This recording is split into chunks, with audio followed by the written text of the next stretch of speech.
Welcome into the latest edition of Extra Time. Thank you as always for your tweets. Craig Burley with us here in the studio. Stuart Robertson as well. Looking dapper today, Stevie.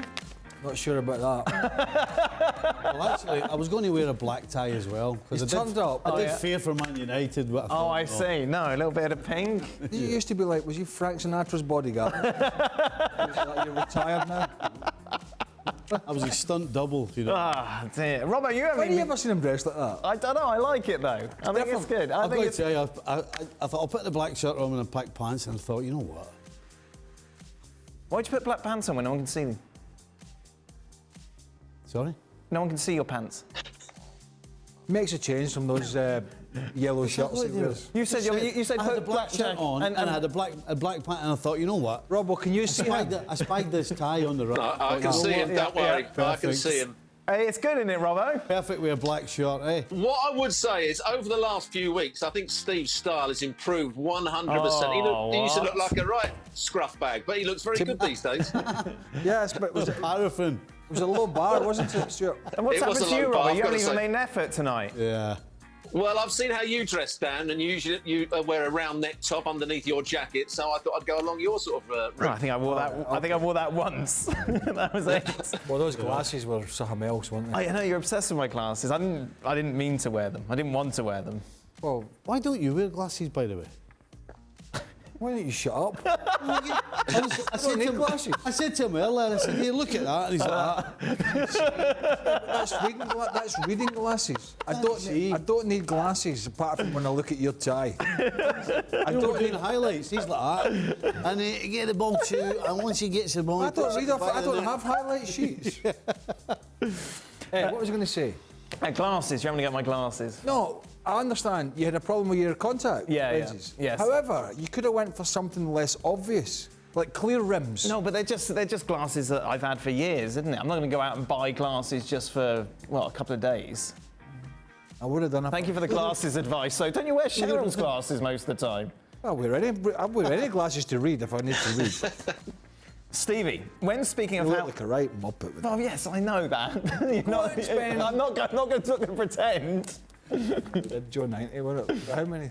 Stevie, when speaking of how Fergie developed United's winning culture, you said he develops his culture with younger players who are more malleable at Aberdeen as well. Should the new United coach get the same opportunity and go younger?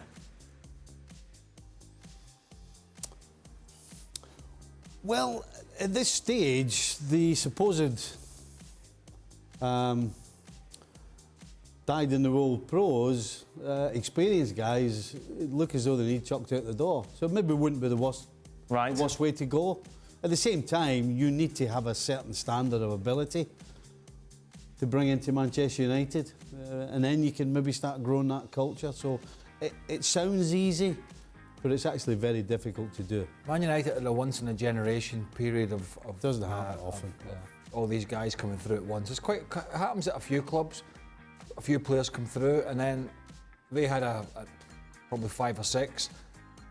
To get that again within the next 20 or 30 years, is the chance of that slim to none. He was at Anfield today, wasn't he? I was surprised. Why bother? Yeah, he must have knew what was coming. He's getting paid to be there, isn't he? All right. Okay. He doesn't have a choice. For Craig, thoughts on Maguire defending his own performance and saying, I wouldn't be playing for every game for Manchester United in the starting 11 if I'd been playing bad every game. There's a reason why both managers have put me in the starting 11 every game. Nobody else. He's got to defend himself a bit, hasn't he? Like, he's been taking a lot of stick. Yeah, but you don't answer those questions.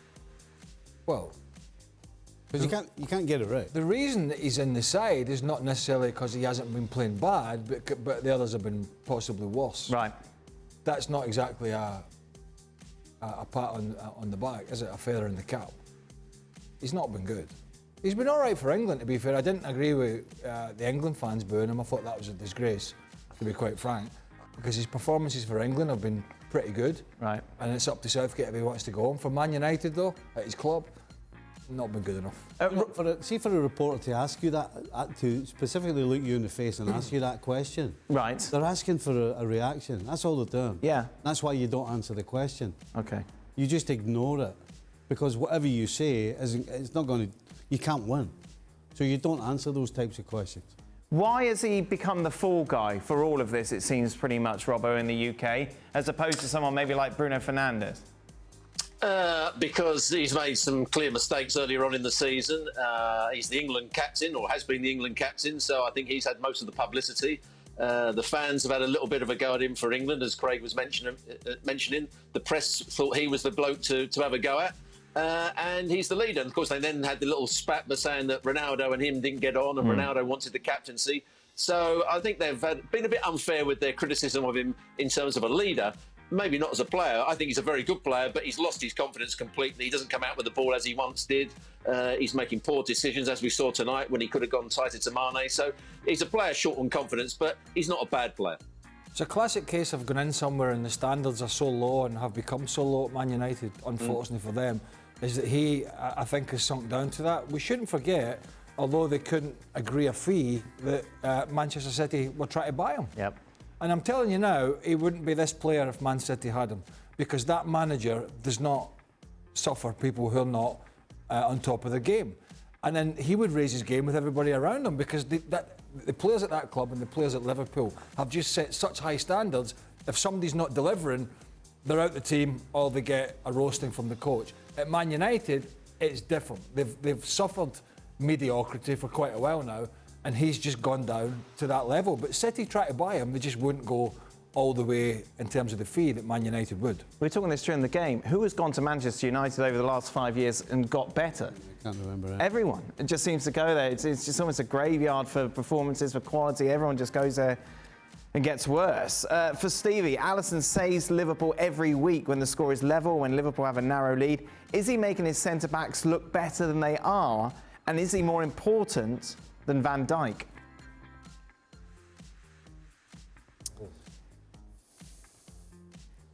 I 100% agree with the statement about every single game he seems to make a one-on-one.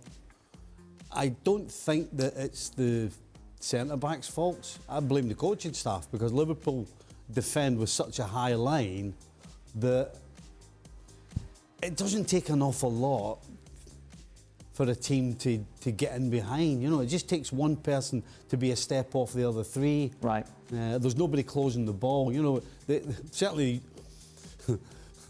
before the Premier League, shall we say? Yes. You did not hold the line if the ball wasn't being closed. That was just pretty much a blanket rule. Nowadays, nobody does that. Would you just explain that a little bit?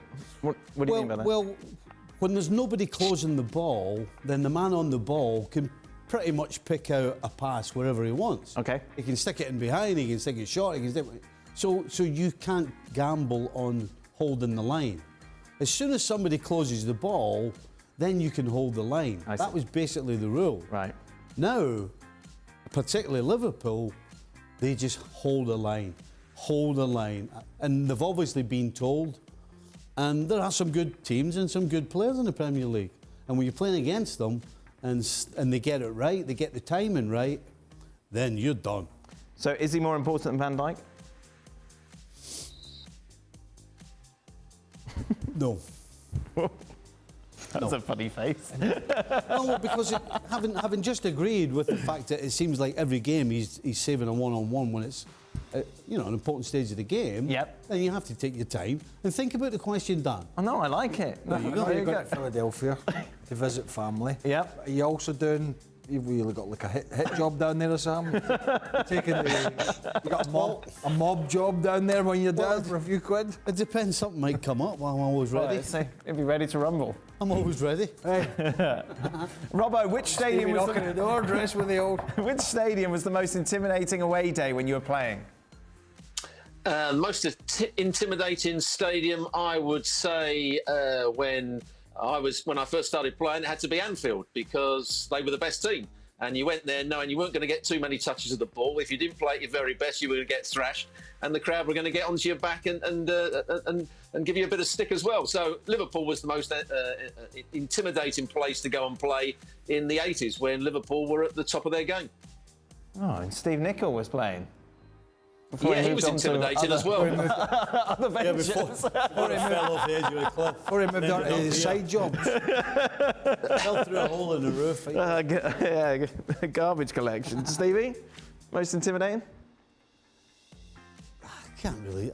I can't honestly say I was ever particularly intimidated anywhere. There were some places that I didn't enjoy going to. Right. Like Millwall, the old Millwall. Yeah. Not because people were mental, because it was actually quite fun to see people doing stupid and crazy things and screaming but it was just the feel was never very good because of the wire fencing. Yeah. It made everything feel a little smaller, so it was just a little more awkward to play. Right. But intimidating, I can't say I was ever intimidated. No, you're not intimidated. Well, but early Old Trafford was. I mean, although United were sort of probably around the best team at that time in the 90s, I never felt Old Trafford was never really an intimidating place. A good place to go and play, a big pitch. I would have to say, I'm a bit like him, but I'd have to say Ibrox then. Right. From the Celtic Rangers point of view. Yeah. That was kind of nasty, but there wasn't intimidating. Thiago Silva to Chelsea, Robbo, Zlatan to Milan, or Dani Alves to Barcelona? Which senior had a higher impact on the team and dressing room? Could you say those three again? So Thiago to did you say to Chelsea? Yeah, Thiago Silva to Chelsea, Zlatan to Milan, or Dani Alves to Barcelona? I would say Thiago Silva to Chelsea. I didn't expect him to play as many games. I didn't expect him to be quite as good. I knew he was a good player, but I thought he was past his best. But I've watched some games this season where he's been the outstanding player on the pitch. He's been composed, he's been good on the ball, he's been good in the air, and he seems to have a calming influence on the players around him. So I would say him, as he's been the best transfer and had the biggest influence on his club. Final question. What are Mr. Nicholls' celebration plans if Liverpool win the quadruple? Shepherd's pies for everyone in the studio? Probably not. I'll have a beer. Oh. I'm usual. And what if they don't win the quadruple? I'll have a beer. Oh, yeah, there we go. Thank you very much, Stevie. Have a good holiday. Stay out of trouble. Stay away from. I'm not going on holiday. I'm going babysitting is what I'm doing. Well, that's fun. You're not working. Like you're not. Just like that. Scare the kids. ESPN. Look though, innit? I like it. It's all right. There you are. Yeah. Might wear it again for you then, so if you behave yourself. Different tie. You must get some pink glasses or something to match the tie. Have you got a variation? Stevie, wear a white shirt and you can wear the pink tie. Black shirt and pink doesn't go. Well, Don't listen. Robbo, he doesn't own a white shirt because he's been telling me he can sell a white shirt, so I can't wear a white shirt. He doesn't own a white shirt. He's got all these stupid colours. Oh, get a white shirt. It's clean and crisp. You look $1 million, Stevie, in a white shirt. Yeah. Thank you very much for watching ESPN FC on YouTube. For more highlights, analysis and exclusive content, be sure to subscribe.